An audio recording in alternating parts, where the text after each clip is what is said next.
So it's been a while since I've done a movie review of the IMDB challenge, and I've got 3 movies and then 1 movie. So I'm going to give you the review of 3 movies that I've watched. A couple of weeks ago I allowed my partner to pick a movie. It was just a Sunday. We were tired, we were fed up and bored, so I said to him, go grab the list, let's work on it, and he picked The Sting. So basically The Sting is, oh get this, it was a 1973 movie, number 114 on my list. It stars Robert Redford and Paul Newman. It's very much a con movie where a badness was done to one of their friends and they decided to team up and take the people on that hurt their friend. It's brilliant, it's cheeky, it's funny, and I actually think it did age very well considering the fact it was 1973, the movie came out and was produced.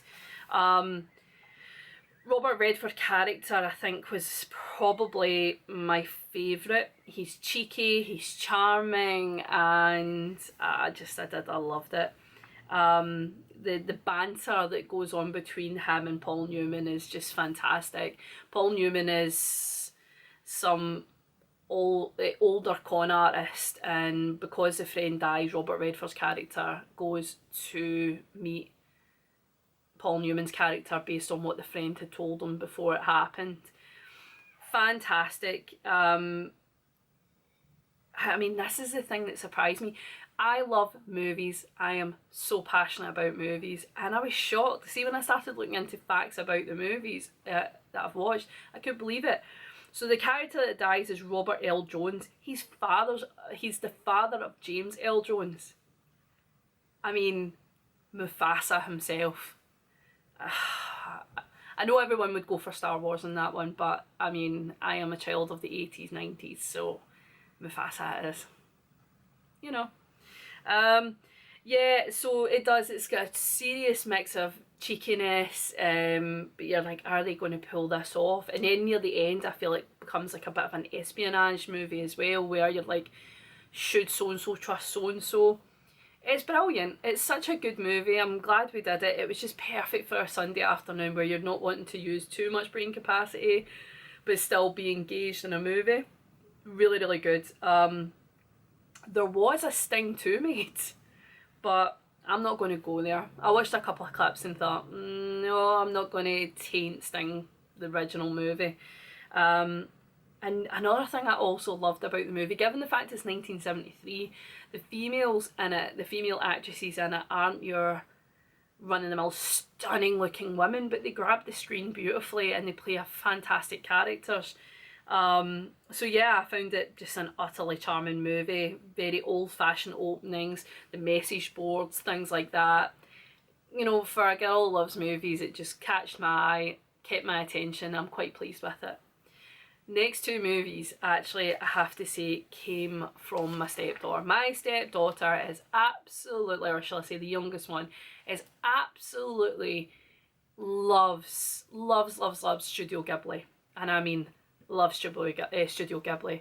So much so that we decided this year we'd theme our birthday around that, and she got bed sheets of Howl's Moving Castle. She's had some postcards, books, everything just all Studio Ghibli. So when she got the chance to pick it, she decided to say that she wanted us to watch Howl's Moving Castle, which is a number 136 on the list. It was released in 2004. And it is a magical from start to finish.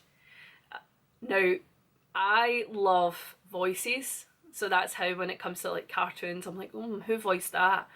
But me and my partner were sitting there watching the movie and we're going, who is it that's voicing Howl? Who is it? And then it hit us, and I was like, that's not Christian Bale.